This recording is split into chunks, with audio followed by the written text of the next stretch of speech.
ไหมทำไมกัมพูชาถึงเป็นสวรรค์ของเราสแกมเมอร์สวัสดีค่ะไปจากชาแนลพอยต์ปิวค่ะช่วงนี้เนี่ยนะคะเราจะได้ยินข่าวว่านานาชาติเนี่ยนะกำลังจะทลายแก๊งสแกมเมอร์ที่กัมพูชาเดี๋ยวรัฐมนตรีของเกาหลีก็บินมาเดี๋ยวอเมริกาก็พูดถึงไทยเรานี่ไม่ต้องพูดคือพูดถึงนานแล้วนะซึ่งธุรกิจสแกมเมอร์ในกัมพูชานี่คือเยอะมากไม่ว่าจะเป็นระดับเบสิกแบบแก๊งคอลเซ็นเตอร์ที่เราก็โดนกันมาจนไม่รู้จะโดนยังไงจนบางคนคือเหงาๆก็คุยกับสแกมเมอร์เล่นแล้วนะวิวก็เป็นคนหนึ่งในนั้นแหละที่บางทีก็คุยกับคอลเซ็นเตอร์เล่นเหมือนกันแต่บางทีก็แบบช่วยโทรมาคุยเล่นช่วงค่ำๆได้ไหมไม่ใช่ช่วงแบบว่า7 โมงเช้าอันนี้โกรธนะหรือบางคนก็ไปโดนพวกฟิชชิงส่งข้อความปลอมมาหลอกเอาข้อมูลเราบางคนเจ็บใจกว่าอีกโดนเลิฟสแกมโดนแบบว่าปลอมตัวมาจีบแล้วก็ทำให้ฉันนอกจากอกหักและเสียเงินด้วยหนักไปกว่านั้นบางคนก็คือโดนหลอกไปอยู่ที่นั่นเลยเป็นการค้ามนุษย์เป็นอะไรกันไปอีกให้ไปหลอกคนอื่นต่อยทอดนึงดังนั้นตอนนี้เนี่ยนะคะในสายตาชาวโลกเนี่ยเขามองกันแล้วบอกว่าโอ้โหกัมพูชาเพื่อนบ้านสุดที่รักของเรานี่แหละนี่คือศูนย์กลางสแกมเมอร์ของโลกจนบางคนก็ตั้งฉายาให้แล้วนะคะบอกว่าเลิกเรียกแคมโบเดียเถอะเรียกสแกมโบเดียได้ละคำถามคือมันเกิดอะไรขึ้นทำไมกัมพูชาถึงเป็นแหล่งแบบสแกมเมอร์ขนาดนี้มันมีสาเหตุที่มาที่ไปไหมตอนแรกวิวก็คิดแค่ว่า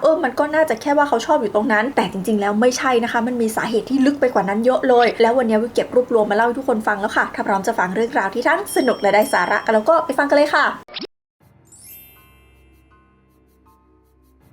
ปัญหาเรื่องสแกมเมอร์โดยเฉพาะ call center เนี่ยเป็นปัญหาที่อยู่กับสังคมไทยมาพักใหญ่ๆแล้วแหละถ้าให้นึกย้อนไปเนี่ยเราก็ต้องรับสายคนแปลกๆที่เดี๋ยวก็มีเสียงติ๊ดแล้วก็พูดอะไรแปลกๆแบบคุณมีพัสดุตีกลับคุณขนของผิดกฎหมายคุณไปเปิดบัญชีที่นั่นที่นี่เราโดนกันมาสักพักหนึ่งแล้วรัฐบาลหน่วยงานก็ออกมาเตือนกันแล้วมันก็เป็นปัญหาที่เราต้องรับมือเองกันมาตลอดด้วยการรู้เท่าทันสแกมเมอร์สุดๆนะคะอาจจะมีคนมาช่วยบ้างก็เล็กๆน้อยๆเช่นธนาคารอาจจะโฮตังได้บ้างแต่ส่วนใหญ่ก็โฮไม่ค่อยทันไปแจ้งความบางทีก็มันก็ไม่ทันแล้วอย่างเงี้ยคนไทยเราก็พอจะรู้แหละว่าโอ้ยที่โทรกันมาเนี่ยไม่ได้โทรมาจากไกลแบบแถวครึ่งโลกอะไรงี้หรอกโทรมาจากแถวบ้านเรานี่แหละเพียงแต่ว่าเขาโทรมาจากตรงไหนเป๊ะๆเราบอกไม่ได้นะคะจนกระทั่งมาช่วงต้นปี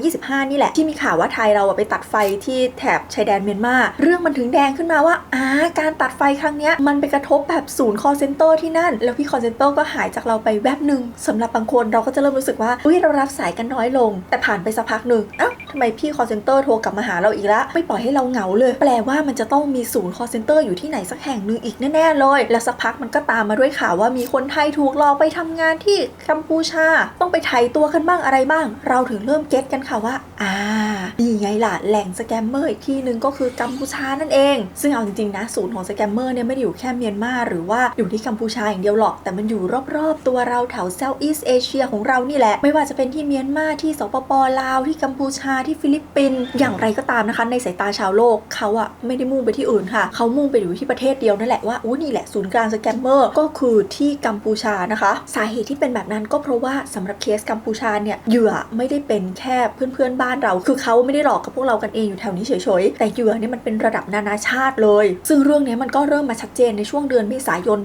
2525นี่แหละมันมีการตีพิมพ์รายงานของสำนักงานว่าด้วยยาเสพติดและอาชญากรรมแห่งสหประชาชาตินะคะหรือว่า UNODC เนี่ยเขาตีพิมพ์รายงานว่าด้วยเรื่องปัญหาศูนย์สแกมเมอร์ขนาดใหญ่ในภูมิภาคเอเชียตะวันออกเฉียงใต้ซึ่งให้บริการทั้งศูนย์สแกมเมอร์ทั้งมีการเปิดสำนักงานแล้วก็ยังมีการดำเนินธุรกิจออนไลน์นะคะไม่ว่าจะเป็นพนันออนไลน์ระบบชำระเงินระบบคอยรวมไปถึงตลาดขายของออนไลน์แบบผิดกฎหมายขนาดใหญ่แบบใหญ่มากของโลกแต่เขารายงานอีกนะบอกว่าธุรกิจสแกมเมอร์ของ Southeast Asia เนี่ยกำลังเติบโตอย่างรวดเร็วแล้วก็หลอกตังคนได้เยอะมากไม่ใช่แค่หลอกในภูมิภาคตัวเองแล้วนะแต่เหยื่อเนี่ยมีตั้งแต่โซนหมู่เกาะแปซิฟิกในทวีปแอฟริกาในอเมริกาใต้ในเอเชียใต้ก็มีเหมือนกันซึ่งบริเวณที่มีศูนย์เหล่านี้อยู่ก็คือบริเวณชายแดนของประเทศไทยเรานี่แหละรวมไปถึงชายแดนของเมียนมาชายแดนของเวียดนามและจุดสำคัญที่สุดเลยก็คือกัมพูชาค่ะเพราะว่ามีแหล่งสแกมเมอร์กระจายตัวอยู่หลายจุดไม่ว่าจะเป็นที่ปอยเปตพนมเปญโพธิสัตว์บาเวตสีหนุวิวเกาะกงซึ่งขัดกับความรู้ที่คนไทยเรามีที่เรารู้ตอนต้นปีเลยว่าเรานึกว่าศูนย์การสแกมเมอร์คือที่เมียนมาเท่านั้นประเด็นคือพอเมียนมาบึ้มไปเนี่ยศูนย์การช่อโกงทางไซเบอร์แบบที่ยิ่งใหญ่มากๆมันกลายไปอยู่ที่กัมพูชาแล้วไงแล้วรายงานฉบับนี้ไม่ใช่แค่หลักฐานเดียวนะคะที่บอกว่าศูนย์การสแกมเมอร์ไปอยู่ที่กัมพูชาช่วงเดือนตุลาคมที่ผ่านมาเราจะเริ่มเห็นบรรยากาศที่แบบมันชัดเจนมากขึ้นไม่ว่าจะเป็นการที่ประเทศต่างๆลุกขึ้นมาแล้วบอกว่าฉันจะจัดการกับสแกมเมอร์ในกัมพู พูชาแล้วก็ลุกขึ้นมาจัดการปัญหานี้กันแบบจริงจังเลยอย่างกรณีที่สหรัฐอเมริกาจับมือกับอังกฤษรอบนั้นเนี่ยเขาออกประกาศเลยนะคะบอกว่าเขาจะร่วมมือกันปราบปรามเครือข่ายอาชญากรรมทางไซเบอร์ครั้งที่ใหญ่ที่สุดที่เคยมีมาตอนนั้นนะเขาระบุชื่อกลุ่มมาเลยบอกว่ากลุ่มนี้คือกลุ่ม Prince Group TCO แล้วก็ฮุยวันกรุ๊ปที่มีฐานอยู่ในกัมพูชานะคะเพราะว่า2กลุ่มนี้หลอกเอาเงินชาวอเมริกันไปเยอะมากถึง 16,000 ล้านดอลลาร์สหรัฐแล้วสหรัฐเนี่ยนะก็จะคว่ำบาตรทุกหน่วยงานที่ยุ่งเกี่ยวกับ Prince Group รวมถึงตัดขาดฮุยวันกรุ๊ปออกจากระบบการเงินของสหรัฐอเมริกาชาวอเมริกันทุกคนที่เกี่ยวข้องกับ2กลุ่มนี้ที่มีธุรกรรมทางการเงินกับ2กลุ่มนี้จะทำอะไรต้องรายงานกับหน่วยงานรัฐก่อนรวมไปถึงอีกข่าวหนึ่งที่เหมือนซีรีส์เลยทุกคนก็คือเคสของเกาหลีใต้นะคะที่มันมีเคสว่าคนเกาหลีใต้หายไปในกัมพูชาแล้วเขาถึงขั้นต้องส่งแบบรัฐมนตรีว่าการกระทรวงต่างประเทศเดินทางมาฉับอย่างกับซีรีส์อ่ะถึงขั้นที่ว่ารัฐบาลเกาหลีใต้เนี่ยแบนเลยนะบอกว่าไม่ให้ประชาชนเดินทางมาที่กัมพูชาใครจะเดินทางมาต้องมีการตรวจสอบว่ามาทำอะไรยังไงแล้วก็มีกระแสแอนตี้ชาวกัมพูชาขึ้นมาในเกาหลีใต้เนี่ยอะไรแบบจริงจังเลยนะคะนี่แหละค่ะหลักฐานที่บอกว่าชาวโลกเขามองกันแล้วว่านี่ศูนย์กลางสแกมเมอร์ของโลกอยู่ตรงนี้ซึ่งถ้าพูดถึงการสแกมทั้งหลายในกัมพูชาตอนนี้เนี่ยนะคะวิธีหนึ่งที่กำลังฮิตมากๆเลยก็คือ Pig Butchering ค่ะซึ่งวิวขอแปลเป็นภาษาไทยง่ายๆว่าการเชือดหมูนะคือเขาจะใช้วิธีว่าหลอกไงก็ได้ให้เหยื่อเนี่ยโอนตังค์ให้ตัวเองเยอะๆยิ่งโอนยิ่งเยอะขึ้นเรื่อยๆด้วยความเชื่อใจนะคะพอถึงจุดหนึ่งเหยื่อเริ่มปุ๊บเขาไม่ไปหลอกต่ออะไรละเขาเชิดเลยแล้วก็ตัดการติดต่อบ๊ายบายลาก่อนเลยนะคะวิธีหนึ่งที่นิยมมากๆก็คือทำให้คนเนี่ยไว้ใจทำให้คนรักทำให้คนรู้สึกว่าเฮ้ยฉันมีประสบการณ์ร่วมกับเธอเช่นไปหาคนที่มีปัญหาอะไรสักอย่างนึงอยู่แล้วก็เข้าไปแบบโอ้เธอมีปัญหานี่หรอโอ้เธอตอนนี้เงินน้อยตกงานฉันก็เหมือนกันฉันเห็นใจเธอนะคุยกันไปเริ่มไว้ใจพอเริ่มไว้ใจปุ๊บเฮ้ยเธอในฐานะคนที่ตกงานเหมือนกันเนี่ยตอนนี้ฉันมีทางออกของฉันเอาเงินไปลงทุนตรงนี้ฉันได้กำไรเธออยากลงทุนเหมือนกันไหมอยากแล้วแต่ทำไม่เป็นมาเดี๋ยวฉันช่วยก็โอนเงินมาให้ฉันสิเดี๋ยวฉันไปลงทุนมาให้แล้วก็แค่แกล้งแบบโอนไปไว้อีกบัญชีนึงแล้วก็แคปหลักฐานที่เห็นเนี่ยเธอมีกำไรแล้วนะนู่นนี่นั่นอยากลงเพิ่มไหมนี่มันเป็นโอกาสที่ดีลงเพิ่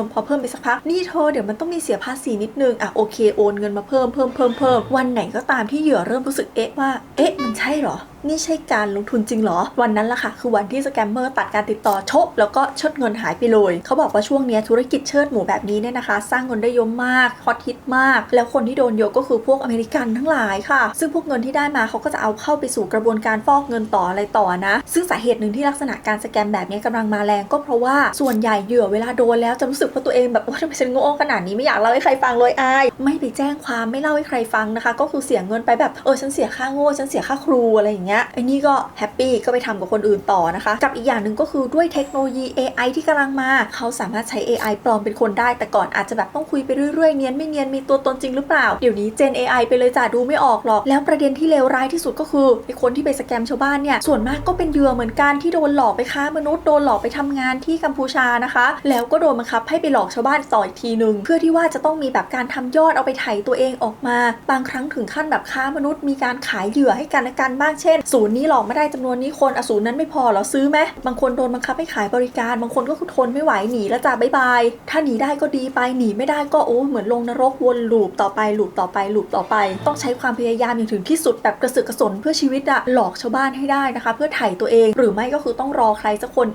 แล้วมาช่วยเนี่ยคือสิ่งที่เกิดขึ้นในกัมพูชานะคำถามคือธุรกิจสแกมเมอร์ในกัมพูชามันโตขึ้นมาตั้งแต่เมื่อไหร่จริงๆคำตอบนี้เป็นคำตอบที่หาข้อมูลให้ตายก็ตอบไม่ได้ค่ะเพราะว่ามันไม่มีชาวกัมพูชาคนไหนหรอกที่จะออกมาประกาศว่าวันนี้ฉันได้วางศิลาฤกษ์ศูนย์กลางการสแกมของประเทศฉันแล้วณเวลานี้เลิกนี้ไม่เขาไม่ได้บอกกันขนาดนั้นส่วนใหญ่ที่เขาตอบกันได้นี่ก็จะเป็นการตั้งสมมติฐานนะคะแล้วก็ลองดูว่าช่วงนี้บริบทสังคมเป็นยังไงอะไรยังไงทำไมคนถึงลุกขึ้นมาสแกมกันซึ่งจากที่วิวไปหาข้อมูลมาเนี่ยเขาก็บอกว่าเรื่องอาชญากรรมของกัมพูชาน่าจะมีมานานแล้วแหละมีตั้งแต่พวกยาเสพติดของผิดกฎหมายใดๆต่างๆนะแต่ว่ามันยังไม่ได้มาเป็นรูปแบบอาชญากรรมทางไซเบอร์แบบปัจจุบันนี้จังหวะที่สแกมเมอร์กัมพูชาน่าจะเริ่มเติบโตเป็นแบบช่วงแรกเลยเนี่ยน่าจะเป็นช่วงปี 2000 ถึง 2015 นะคะเพราะว่าช่วงนั้นมันมี3อย่างเกิดขึ้นในกัมพูชาค่ะที่ส่งผลกระทบมากเลย1เลยก็คือมันเป็นช่วงที่กัมพูชาเปิดบ่อนค่ะเปิดบ่อนปอยเปตที่ติดอยู่กับไทยแล้วก็เปิดบ่อนบาเวตที่ติดอยู่กับเวียดนาม2มันเป็นช่วงเวลาที่กัมพูชาเปิดเขตเศรษฐกิจพิเศษที่เรียกว่าสีหนุวิวและ3มันคือช่วงเวลาที่เขากำลังเปิดเส้นทางสายไหมใหม่กันอยู่ค่ะการเปิดบ่อนการเปิดเขตเศรษฐกิจพิเศษเนี่ยนะมันทำให้เมืองเติบโตมันทำให้มีการวางโครงสร้างพื้นฐานมีการลงทุนจากนานาชาติไหลหลั่งเข้าม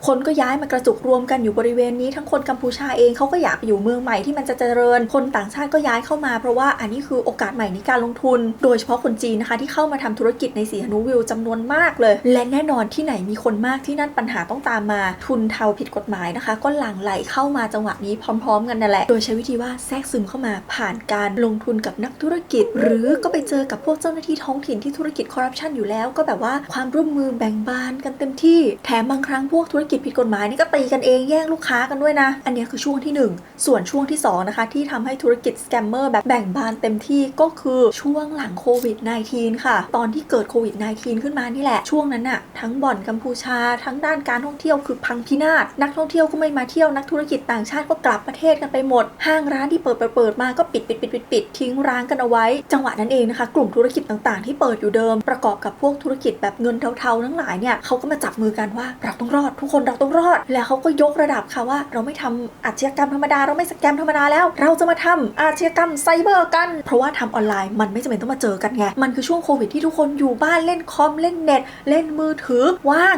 งและเบื่ออยู่แล้วพร้อมจะคุยกับคนแปลกหน้าเต็มที่เพราะเหงาเต็มที่เกิดเป็นอะไรโรแมนต์สแกมเนี่ยคนอยากหาคนคุยอยู่แล้วอะยังไม่พอว่างอยากหาอะไรเล่นทำให้แบบอะดรีนาลีนสูบฉีดเกิดเป็นอะไรพนันออนไลน์นี่แหละสันนิษฐานกันว่าพวกกลุ่มธุรกิจพวกนี้ก็เข้าไปยึดโรงแรมร้างช่วงนั้นนะคะแล้วก็ใช้เป็นศูนย์กลางการแบบว่าสแกมเต็มรูปแบบเลยหลังจากนั้นเนี่ยพอเริ่มเดินทางกันได้อะไรกันได้คือมันได้เงินมาแล้วก้อนนึงไงเริ่มมีทุนเริ่มมีอะไรก็เริ่มมีการหลอกคนให้เดินทางเข้าไปในกัมพูชามากขึ้นเรื่อยๆจนปี 2022 เนี่ยนะคะมีตัวเลขคนที่ถูกหลอกเข้าไปในกัมพูชาเยอะมากคือแตะแบบ 100,000 คนแล้วนะจากหลากหลายประเทศนะคะแล้วมันไม่ได้มีแค่คนย้ายเข้าไปมันเริ่มมีคนเสียชีวิตเริ่มมีอะไรเริ่มมีปัญหาใหญ่โตแล้วฝั่งกัมพูชาเองเขาก็เริ่มมีปฏิบัติการที่แบบฉันจะต้องจัดการเรื่องพวกนี้ใช่ฝั่งกัมพูชาเขาก็มีความพยายามจะจัดการแหละแต่มันก็ไม่หมดไงพวกสแกมเมอร์มันก็ยังอยู่ตรงนั้นก็เต็มไปหมดแถมยังไม่พอช่วงระยะเวลาที่ผ่านมามันยิ่งเติบโตยิ่งแบบขยายใหญ่ขึ้นเรื่อยๆกลายเป็นอาณาจักรใหญ่โตเลยแล้วก็แบบยิ่งอันตรายกว่าเดิมจนกระทั่งกลายมาเป็นปัญหาแบบปัจจุบันนะคะคำถามที่น่าสนใจที่ทำให้เกิดคลิปวิดีโอนี้คือแล้วท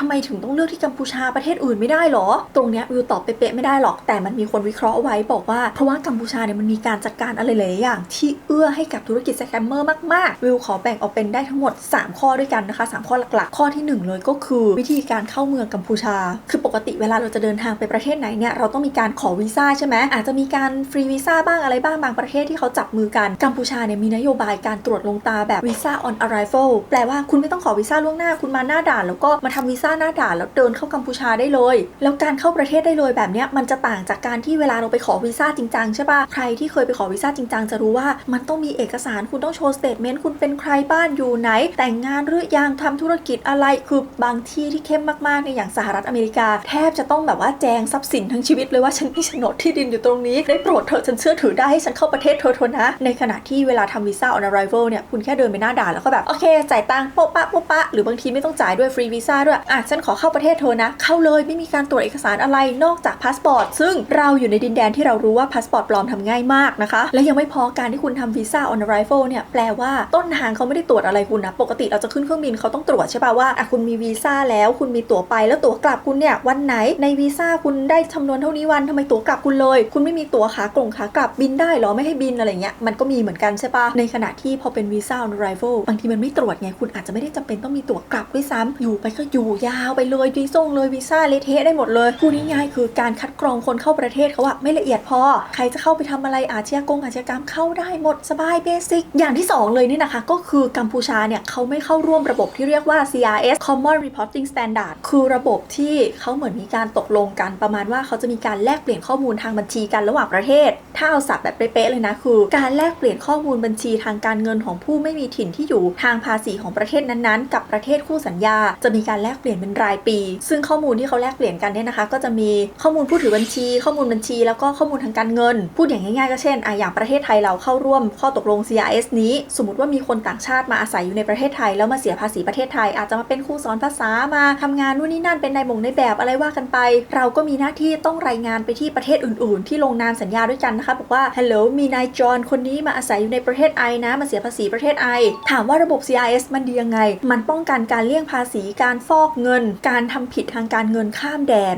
แล้วมันก็นำไปสู่ความโปร่งใสทางการเงินทำให้ดูน่าเชื่อถือไม่อย่างนั้นถ้าเป็นสมัยก่อนสมัยที่ยังไม่มี CRS เนี่ยสมมติวิวมีเงินอยู่ก้อนหนึ่งวิวอาจจะรายงานไปที่ประเทศไทยบอกว่าเฮ้ยเงินก้อนเนี้ยฉันไม่เสียภาษีกับเธอนะเพราะว่าฉันไปเสียแล้วที่ประเทศนู้นที่ฉันได้เงินมาส่วนพอไปอยู่ที่ประเทศนู้นวิวก็บอกว่าไม่วิวไม่เสียภาษีกับประเทศยูนะฉันเป็นคนไทยตามกฎหมายไทยไอต้องเอากลับไปเสียภาษีที่ประเทศไทยไอไม่ได้เอาเงินทิ้งไว้ในประเทศยูนะอย่างเงี้ยมันก็เลี่ยงภาษีได้นึกออกป่ะหรือมันจะฟอกเงินอะไรก็ได้ถ้ามีการเซ็น CRS ทั้ง2ฝั่งเขาต้องคุยกันไงว่าเฮ้ยไอวิวเนี่ยเสียภาษีที่ประเทศนั้นหรือยังเอายังไม่เสียหรองั้นต้องมาเสียที่ฉันหรือว่าเขาจะไปเสียภาษีที่ประเทศยูหรือเปล่าเอาไม่ได้เสียงั้นเสียที่นี่ทีเนี้ยมันมีบางประเทศที่ไม่ได้เข้าร่วม CRS ค่ะซึ่งประเทศเหล่านี้ก็จะเรียกได้ว่าเป็นสวรรค์ของพวกสแกมเมอร์เลยเพราะจะเข้าไปฟอกเงินไปทำธุรกิจเลี่ยงภาษีไปทำอะไรก็ได้ไม่มีการส่งข้อมูลไปให้ประเทศอื่นๆประเทศแม่ของตัวเองตรวจสอบไม่ได้นะคะไม่รู้เลยว่าคุณไปทำอะไรนอกประเทศตรงประเทศเหล่านั้นบ้างยกตัวอย่างเช่นในบรรดาพวกจีนเทาทั้งหลายเนี่ยที่เขาชอบไปทำนู่นทำนี่กันในกัมพูชาเพราะว่าสมมติเกิดรายได้ขึ้นมาโอเคอาจจะต้องเสียภาษีในกัมพูชาแหละตาม